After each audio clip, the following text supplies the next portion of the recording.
सरकारी कर्मचारी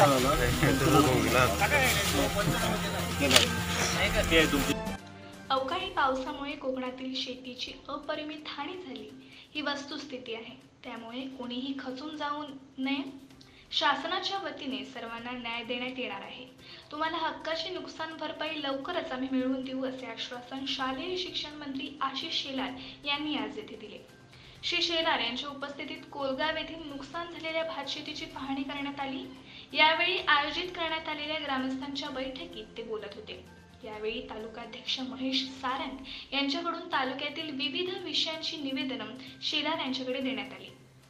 या प्रसंगी जिल्हाध्यक्ष प्रमोद जठार, आमदार नितेश राणे, पंचायत समिती सभापती पंकज पेडणेकर, नगराध्यक्ष अन्नपूर्णा कोरगावकर, प्रमोद गावडे, संतोष राऊळ, अतुल काळसेकर, प्रणिता वर्तन, संदीप नेमळेकर, गुरु पेडणेकर, राजन कुडतरकर, विनायक ठाकूर, दत्ता कोळणीकर आदी उपस्थित होते।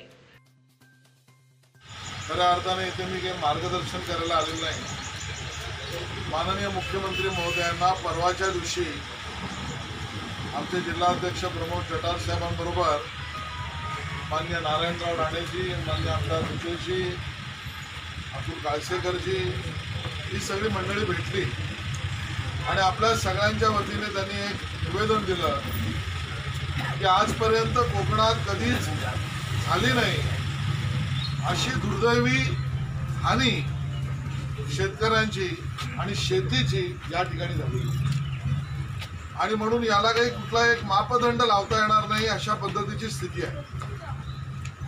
ठोकताळ्यात असलेल्या आपल्या सर्क्युलर आणि निर्णयाप्रमाणे जर नुकसान भरपाई करायची झाली तर त्याच्यामुळे आमच्या कोकणातल्या शेतकऱ्यावर अन्याय होईल ही भूमिका या सगळ्यांनी मांडली आणि मग मुख्यमंत्री महोदयांनी त्या ठिकाणी ठरवलं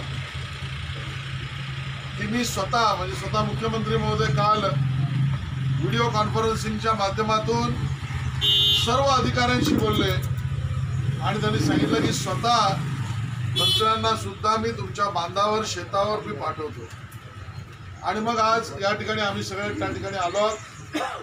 स्वतः माननीय मुख्यमंत्री काही तासापूर्वी एक उपसमितीची बैठक याच विषयासाठी करत होते आणि म्हणून ही अपरिमित हानी झालेली आहे। आता ज्या पद्धतीचे ग्रामस्थ सांगत होते, कोलगावची परिस्थिती तुम्ही सगळे सांगत होतात, शर्मळकर असतील, पेडणेकर असतील, बाकी सगळी मंडळी की आमच्याकडे भात शेतीचं नुकसान हे गुंठ्यामागे आमचा 700-800 रुपये खर्च होता आणि मग जोशी साहेब तो जर खर्च भरून निघाला नाही तर अगोदर लागण आमची लागलेली गेली आहे आणि येणाऱ्यामध्ये घाटा आमचा होईल। या परिस्थितीतनं आम्हाला यांना बाहेर काढून उभं करायचं आणि म्हणून हीच भूमिका माननीय मुख्यमंत्र्यांची आहे। याबरोबर अन्य जे विषय असतील, भात शेतीचे तर आहेच, नारळ सुपारी लागवडीचे काही असतील, विहिरींचे असतील, त्या ठिकाणी या सगळ्या बाबत एक सर्वंकष आमच्या शेतकऱ्यांना न्याय मिळावा या सगळ्यातून उभं करण्यासाठी योग्य मदत मिळेल याचं आश्वासन नाही ते करून घेण्यासाठी मी इथे आलो आणि म्हणून आढावा बैठक ज्यावेळेला घेईन त्यावेळेला या सगळ्या गोष्टींचा त्या ठिकाणी सिंधुदुर्ग असेल, या सगळ्या सिंधुदुर्ग जिल्ह्यातील सगळ्याची माहिती आपण एकत्रितरित्या घेऊन अधिकारिक रचनेमध्ये कार्यपद्धतीत काही बदल करण्याची आवश्यकता असेल त्याबद्दलचा बदल सुद्धा असेल तो या सगळ्या गोष्टी आज आपण संध्याकाळी ठरवू। मी स्वतः माननीय मुख्यमंत्र्यांशी बोलणार आहे, आजच बोलणार आहे आणि त्यामुळे सगळ्यात महत्त्वाचा जो विषय तातडीने, कारण जेवढा दिरंगाई होईल तेवढा आपण चेअरमन साहेब म्हणाले तेवढा त्रास वाढेल आमच्या लोकांचा आणि त्यामुळे तातडीचा विषय सुद्धा आपण या ठिकाणी चर्चा करून सोडवू। खचून जाऊ नका। या नैसर्गिक आलेल्या आपत्तीमुळे आपल्या एका अर्थाने कस यातनं बाहेर पडण्यासाठीचा लागणार आहे तो आपण सगळ्यांनी एकमेकाला मदतीचा हात पुढे करून करूया। एकमेकाला सहारा देण्यासाठी मायबाप सरकार हे तुमचं सरकार आहे, 100% तुमच्या मागे उभं राहील हे मी त्या ठिकाणी तुम्हाला आश्वस्त करतो, पण करू। पण या सगळ्यातून आपला कोकण पुन्हा एकदा आपल्याला उभा करायचा आहे। या राज्यामधला कोकणाचं आपलं स्थान अन्य राज्यातल्या जिल्ह्यांपेक्षा किंवा जिल्ह्यांप्रमाणे अतिशय महत्त्वाचं आहे आणि म्हणून ज्याची तुलना ज्याची त्या ठिकाणी एका अर्थाने सायटेशन होऊ शकत नाही असं नुकसान आपलं जे झालं आहे त्यातनं हे मायबाप सरकार तुम्हाला नक्की बाहेर काढेल. खचून जाऊ नका एवढंच आपल्याला या ठिकाणी सांगतो. आणि या दौऱ्यातील पुढची कामं जी आहेत ती पूर्ण करत लवकर आढावा बैठक घ्यायची आहे.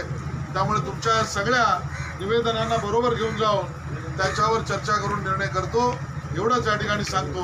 धन्यवाद. जय हिंद, जय महाराष्ट्र. सन्मान्य शेलार साहेब, आपल्या वादळामुळे जे काही नुकसान झालेलं आहे त्याचं पाहणी करण्यासाठी आपल्या कोरेगावमध्ये आज आलेले आहे.